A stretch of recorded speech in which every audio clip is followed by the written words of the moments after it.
10 Terrifying True Stories, Volume 4. Let's react to this.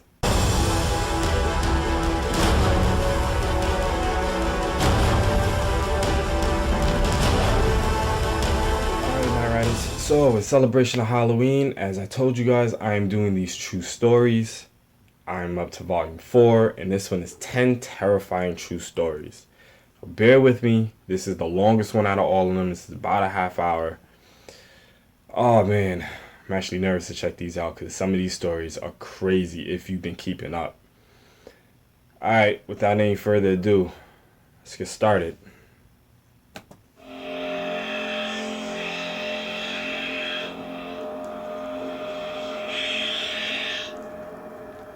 A few years ago, something very weird happened with my best friend and I. I was 15 years old. One night I decided to sleep over at my friend's house. After a night of scary movies, we were in the mood to do something exciting. Not far from my friend's house was a demolishing site. A block of houses in a very terrible state that would be demolished the day after tomorrow. The local government would demolish them to make room for new houses. The whole site was fenced in and warning signs saying "Do not enter" hung everywhere.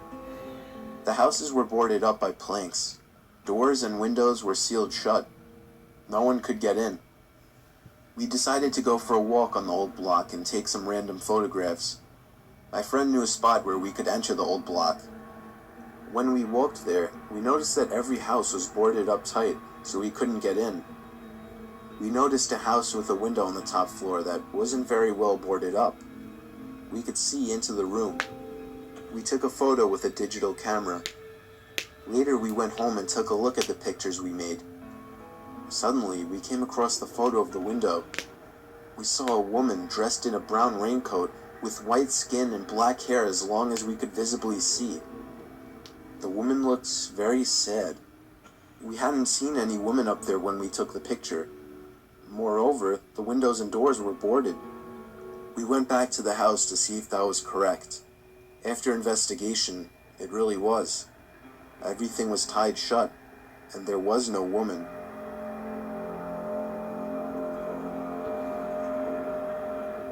This story isn't mine, but rather of my friend from Japan. I'll call him Rita. It happened back when Rita was only about 11 or 12 years old. Rita was a rather attractive kid and had his fair share of admirers. One girl That's why was sometimes extreme with her pictures crush, scare me, by though. the way. I'll call her Ayano. These pictures capture Ayano a was a lot. lot older than Rita. She was 17. She was an acquaintance of Rita and lived down the road from him. Rita hadn't thought much of her until she started stalking him. Every day and every night, she would be following him one way or another, whether it be in person or online. That's Rita first creepy. started getting the creeps when she would start messaging him over 20 times a day. Stuff like, "Be safe," "Are you alright?" "Sleep well," etc. This was a little weird, but he overlooked it. Then the messages started getting creepier. Instead of the usual checkup emails, they got more personal. Things like, "You should eat your lunch," if he skipped lunch, or "I think your sister is hungry," when his little sister was crying. Rita stopped using both his phone and social media at this point, but it doesn't end there. Rita's mother was almost never home, so he was frequently looked after by babysitters. One day he had a new babysitter. It was Ayano. Nothing was particularly strange as she looked after him and his siblings, but she did get a lot closer to his mother than he would like. I'm sure. One day at school, Ayano approached Rita and told him that his mother would be out of the country for a week, and that she told her to let Rita stay at her house. Rita was hesitant at first, but hey, it was his mother's wish. He couldn't go against that. Ayano told him that his mother had already left, so he could go home with her after school that day. Wow. Rita reluctantly agreed and went home with her. When he got there, her parents weren't home. Things get a little blurry here as my friend choked up telling the story, as it still scares him today. He said Ayano would play weird games with him, stuff like Family, where she insisted she was the wife and he was the husband, as well as things like Cops and Robbers and games to see who would get scared first, where she would blindfold him and leave him in a silent room for hours on end. That's It was crazy. 5 days into staying at her house, and Ayano had gone to her part-time job. She had left the doors locked and the windows were too high to jump from, so he just stayed in front of the TV, where he saw a chilling news report. It was a missing child report, the missing child being him. Before he had the time to catch the number to call, the TV switched off, and Ayano was standing behind him with the remote in her hand. What? Rita had freaked out, crying and screaming. Ayano held him, but he managed to wiggle from her grasp just in time to open a window and cry for help. Luckily for him, a couple were walking past, heard his cries and called the police. Wow. Within an hour, police arrived and found him locked in her bedroom with a blindfold and his hands tied. Due to Ayano still being a minor, Rita is unsure of what happened to her. He says he only remembers the police taking her away while his mother was hugging him. He moved to Australia after this and hasn't seen his kidnapper since, but he still cowers at the sound of her name. Oh, shit. About 5 years ago, I lived downtown in a major city in the US. Well, if I've that always isn't been creepy. a night person, so I would often find myself bored after my roommate, who was decidedly not a night person, went to sleep. To pass the time, I used to go for long walks and spend the time thinking. I spent 4 years like that, walking alone at night, and never once had a reason to feel afraid. I always used to joke with All my it take is roommates one. that even the drug dealers in the city were polite. But City all was that this? changed in just a few minutes of one evening. It was a Wednesday, somewhere between 1 and 2 in the morning, and I was walking near a police-patrolled park quite a ways from my apartment. It was a quiet night, even for a weeknight, with very little traffic and almost no one on foot. The park, as it was most nights, was completely empty. I went down a short side street in order to loop back down my apartment when I first noticed him. At the far end of the street, on my side, was the silhouette of a man dancing. It was a strange dance, similar to a waltz, but he finished each box with an odd forward stride. I guess you could say he was dance walking, headed straight for me. Deciding he was probably drunk, I stepped as close as I could to the road to give him the majority of the sidewalk to pass me. The closer he got, the more I realized how gracefully he was moving. He was very tall and lanky and wearing an old suit. He danced closer still, until I could make out his face. His I'd have been in the eyes were street by open now. wide and wild, head tilted back slightly, looking off at the sky. His mouth was formed in a painfully wide cartoon of a smile. Between the eyes and the smile, I decided to cross the street before he danced any closer. There you go. I took my eyes off of him to cross the empty street. As I reached the other side, I glanced back, and then stopped dead in my tracks. He had stopped dancing and was standing with one foot in the street, perfectly parallel to me. He was facing me, but still looking skyward, smile still wide on his lips. I was completely and utterly unnerved by this. I What? started walking again, but kept my eyes on the man. He didn't move. Once I had put about half a block between us, I turned away from him for a moment to watch the sidewalk in front of me. The street and sidewalk ahead of me were completely empty. Still unnerved, I looked back to where he had been standing to find him gone. For the briefest of moments I felt relieved, until I noticed him. He had crossed the street and was now slightly crouched down. I couldn't tell for sure due to the distance and the shadows, but I was certain he was facing me. That's I had looked away from him for no more than 10 seconds, so it was clear that he had moved fast. I was so shocked and I stood there for some time, staring at him, and then he started moving toward me again. He took giant, exaggerated tiptoed steps, as if he were a cartoon character sneaking up on someone, except he was moving very, very quickly. I'd like to say at this point that I ran away or pulled out my pepper spray or cell phone or anything at all, but I didn't.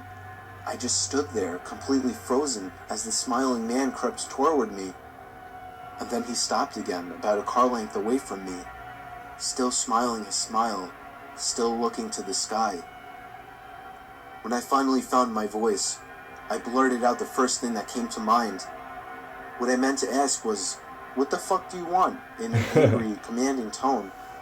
What came out was a whimper. What the fuck? Regardless of whether or not humans can smell fear, they can certainly hear it. I heard it in my own voice. That only made me more afraid. But he didn't react to it at all. He just stood there, smiling. And then, after what felt like forever, he turned around, very slowly, and started dance-walking away. Just like that. Not wanting to turn my back to him again, I just watched him go, until he was far enough away to almost be out of sight. And then I realized something. He wasn't moving away anymore, nor was he dancing. I watched in horror as the distant shape of him got bigger and bigger. He was coming back my way. He was coming back my way, and this time he was running. I ran too. I ran until I was off the side road and back onto a better lit road with sparse traffic. What the fuck? Looking behind me then, he was nowhere to be found. The rest of my way home, I kept glancing over my shoulder, always expecting to see his stupid smile, but he was never there. I lived in that city for 6 months after that, and I never went out for another walk. Smart. There was something about his face that always haunted me. He didn't look drunk. He didn't look high. He looked completely and utterly insane. And that's a very, very scary thing to see. That is. Wow. In the mid-80s, Wow. my mom was a cleaner in Australia. She would clean houses in suburban areas and would sometimes do houses in rural or wine regions. She would leave business cards at the local shops and got most of her business this way, and some through referrals and word of mouth. One day she got a call from a lady who sounded like she was around 60, asking Mom to clean her old farmhouse. She made a lot of odd demands, and Mom would usually meet clients before taking on new business. In this case, the lady did not want to meet my mom, and said she would leave the keys under the front doormat. Mom agreed, mainly because the lady was quite obviously wealthy and was offering to pay Mom substantially more than she would reasonably expect.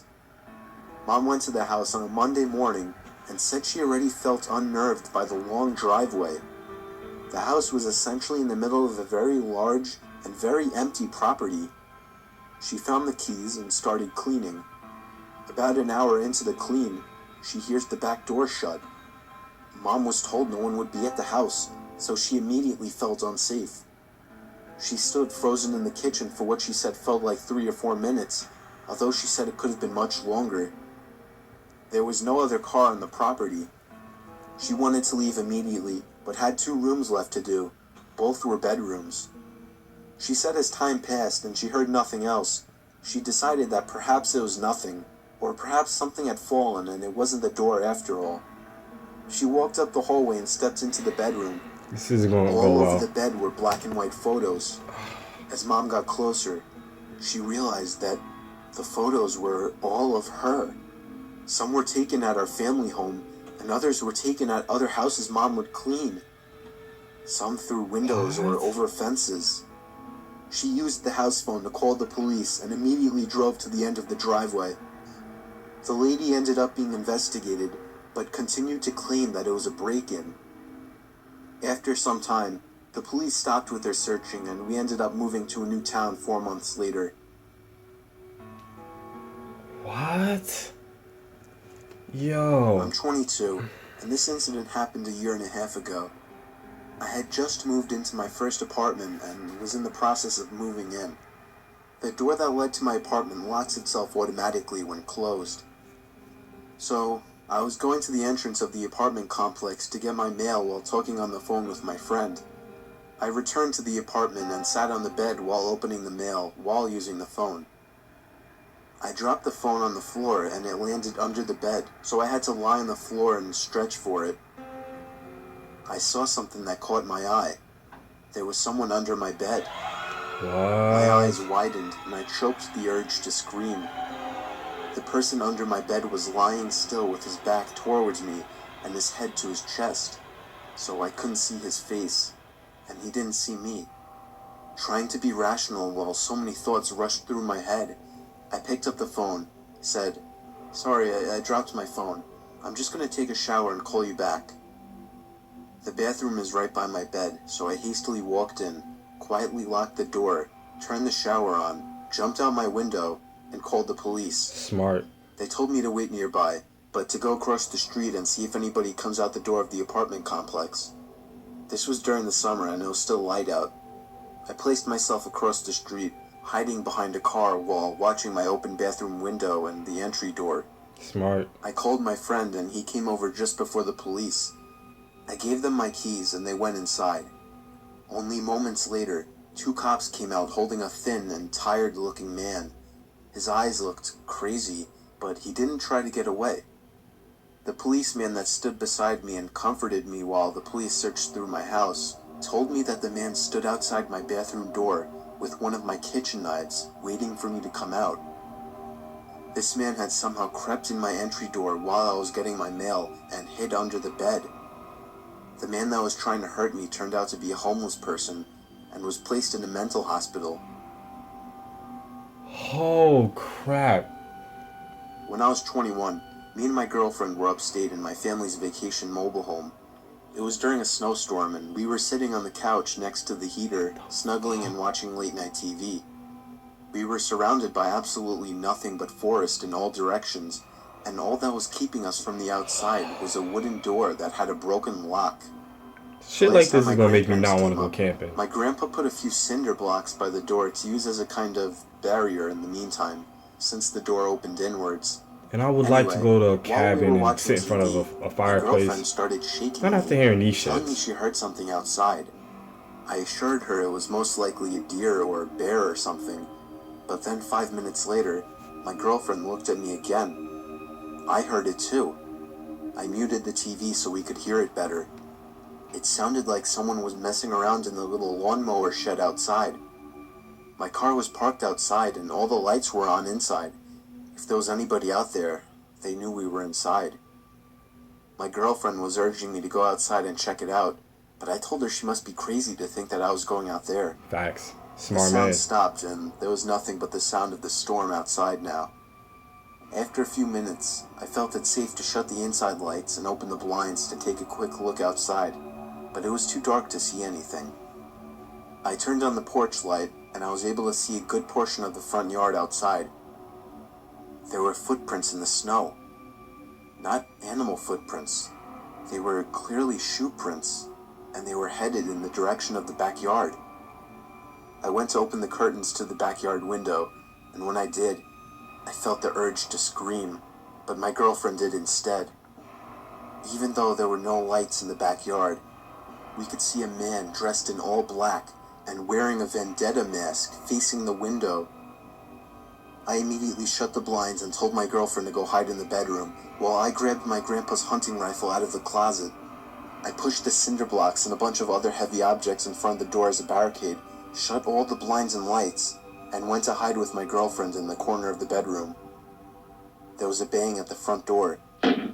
He was trying to bust open the door. I don't even think he tried the knob, but it didn't matter either way. After a few futile bangs to the door, it seems the man finally gave up. I stayed up that whole night with the gun by my side while my girlfriend slept. We packed and left first thing in the morning, but the scary thing, there was a fresh set of footprints leading from the front yard window out into the woods. I haven't been up there since, but my grandparents have, and they said that there was no sign of a break-in or anything missing. I don't plan on ever going back up there. Nope. I don't think I'm... Nope. After Back when hearing my these... grandma was still alive, I would always walk down the block to her house every day to help with various chores. There was this one day that I walked over to her house the same time I always did, and decided to let myself in. I was surprised she left the door unlocked. She was a very paranoid old lady and normally kept everything locked. I saw her bedroom door was opened upstairs, and I heard her opening and closing drawers and cabinets. I walked upstairs calling Grandma, and as I was about 5 feet from the door, she slammed her bedroom door shut. I knocked, asking if everything was all right, and at that moment my cell phone began to ring. It was my grandma's phone number. I was so confused, but I picked up the phone anyway. My grandma was on the other end, telling me not to come over that day, as she was walking over to her seniors club. I felt my heart skip a beat as she told me this. I hung up the phone before she could say anything else, remaining silent. I knew exactly what was going on. I played dumb and said, "Grandma, I'll be downstairs," and made my way to my grandma's kitchen to grab a knife and dial 911. It remained silent in the bedroom after what happened. The police arrived and burst into the bedroom, and the loud and sudden bang of a gunshot caught me off guard. When the paramedics arrived and wheeled out the intruder, I recognized the man's face. It was my grandma's next-door neighbor. Apparently, he saw that my grandmother had left the house and broke in to look for jewelry. And when the police broke into the bedroom, they found the man hiding next to the door with a large knife in hand. If I had walked into that bedroom, I would have been as good as dead. What the fuck? The most haunting memory of my life. Me and my wife were getting home from dinner out, and as soon as we stepped out of the car, we noticed that our front door to our house was open. I told my wife to wait outside while I ran inside and ran straight up to our bedroom, where I hid the shotgun. That's a terrifying I loaded the gun feeling. and scanned every single room upstairs. There was no sign of anybody. I made my way down to scanning the main floor, followed by the basement. There was no sign of anybody, and there was nothing missing or moved. I called the cops, and when they arrived, I told them what happened, and they began to investigate some rooms upstairs, followed by the basement. Nothing was turned up. They made a case of asking us if we were positive that we shut the door when we left. I myself was starting to have doubts, not completely sure if I had, but my wife remained confident that we had shut the door. The police seemed sure that if somebody had broken in, they didn't stick around long, as there didn't seem to be any signs of burglary. My wife was worried sick, crying that she wasn't comfortable being in the house. I comforted her the best I could, assuring her that whoever broke in the house left in a hurry. I finally fell asleep after hours of rolling around in the bed, but my sleep was immediately cut short by the disturbing scream of my wife. I looked at her, and she was staring intently in the direction of the closet. It hit me like a bullet just then. I had forgotten to check the second closet. Wow. I looked over and saw for the briefest second a man poking his head out of the closet before closing the closet door. Within 5 seconds, I had the shotgun loaded in hand and cocked it back to let the intruder know that I was armed. I screamed for him to come out, and just like that, the closet door opened, but instead of showing submission, he made a mad dash for the front door of the house. I could have shot him, but I didn't have it in me. He was never caught. He got away with it scot-free. I think having that gun saved us from a terrible fate. Yeah. For real. About a year ago, while still living under my parents' roof, I started experiencing some weird occurrences in my house, specifically my bedroom. Yo, these While stories. I was laying awake in my bed one late night, I heard a creaking sound coming from across the bedroom. My closet door had somehow been opened. When I got up to check it, I subconsciously checked for anybody inside my closet, even though I was 26 years old. Of course there was nobody inside, so I shut the door and went back to bed. Later that same night, I would hear rumbly, rattling noises coming from up above the ceiling. It sounded like something in the air ducts. It was a very strange sound. I really had no idea what to think about it, but as soon as it stopped, I kind of forgot about it quickly and fell asleep. In the morning, I did tell my dad about sounds in the attic the previous night, but annoyingly, he didn't seem too interested, or he just didn't take me very seriously. That night, I again lay in my bed awake, reflecting on life, when yet again, the slow creak of the closet door creeping open broke the silence.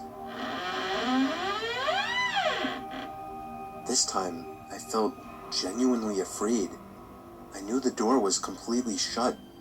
It would take somebody twisting the doorknob for it to be able to push open. This time I took an extra careful look inside the closet for anybody, even though it wasn't a big closet and there really wasn't anywhere somebody could hide. I rationalized it as being a broken doorknob or something. And that same night, I again heard the rattling sounds coming from above the ceiling. It was exactly what happened the previous night. The next morning I convinced my dad to take a look at my closet door, but he quickly determined that the door was fine. When it was closed, he pulled on it, and it showed no signs of coming off the latch. Of course, he suggested that I was simply leaving the door unlatched, but I knew I wasn't. This That is night, crazy. I sat up, waiting for it to happen again, and right on cue, the closet door creaked open. I waited for the sounds above the ceiling, but there was just a long silence. I turned on my lamp and looked up to the air vents in my room, and I screamed at the top of my lungs. I could distinctly see two wide-open eyes peering through the vents at me. My parents barged into my room asking if I had gone insane. I explained everything, and they looked at each other like I had completely lost it. Not surprisingly, they dismissed it as a dream or the fact that I was too tired and was seeing things. Are you kidding me? They even began to lecture me about staying up too late. But to this day, I know I hadn't imagined it. It was too real. And the closet opening routinely? I know for a fact that wasn't in my imagination. I have never been a believer in the paranormal, but I still have absolutely no other explanation for those 3 nights. What the fuck is number one? This is... I Oh, live in the man. Poconos with my wife and kids. There's a small lake about a quarter mile away from our backyard. I commonly take my kids down there to go swimming. That's a beautiful Up until scenery. last week, that is. Now, I'm never letting them go down there again. I haven't told anyone about this in fear of sounding crazy. It was last Saturday. We went over to the lake and set up our chairs on the sand. It's like a little private beach in our own backyard. It's been beautiful. amazing. Me and my wife sat in our beach chairs enjoying the sun while our kids were splashing around in the water. I always tell them not to go too deep. They're still young, 6 and 8. We sat there for a good 2 hours that day. Neither of us were in the mood to get wet. Eventually, my wife got tired and decided to walk back home. I agreed to stay with the kids a little while longer, as they were somehow still having so much fun playing in the sand and water. The sun was setting at this point, and I was getting tired.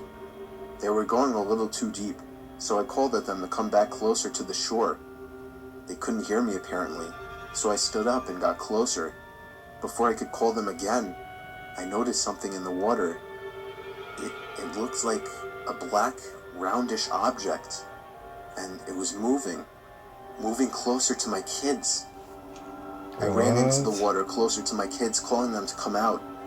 When they got close enough, I dragged them out myself. When I turned back to the water, the object was gone. My kids were confused as hell. I didn't know what to tell them, so I just told them it was time to go home. We packed up and walked back to the house, but I wasn't happy when I got home. I was uncomfortable with what I just saw. That thing looked like no sea creature known to man. Dinner was waiting for us when we got home. I ate really slow, thinking about the object in the water, Yeah, I've been thinking whether or about not to that the tell whole my night. wife. My wife asked me what's wrong. She noticed that I was eating slow. I decided not to tell her right then. After dinner, I took a flashlight with me and walked back down to the lake. By then, it was already dark out. I got to the lake, but to be honest, I didn't even know what I was expecting to find. I shined the flashlight all around the surface of the water, searching for the black object. And just then, I heard a large splash come from somewhere in the lake. The kind of splash of something emerging out of the water.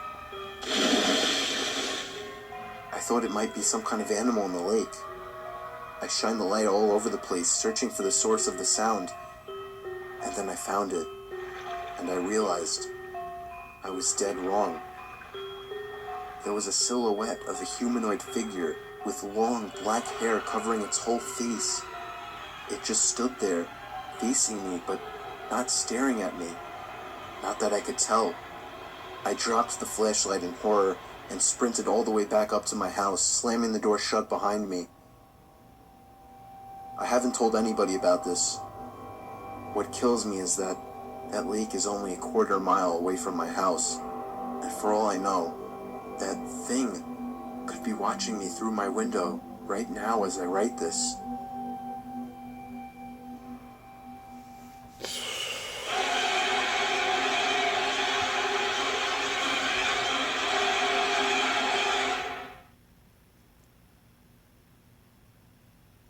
Yo. Yo.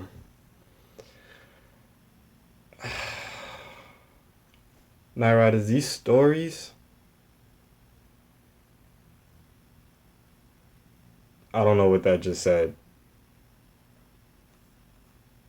I don't know what that just said. Let me see if I can find out.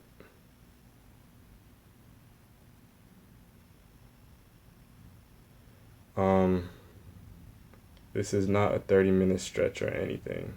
Oh, that's all it said. Um Yo, these stories are insane.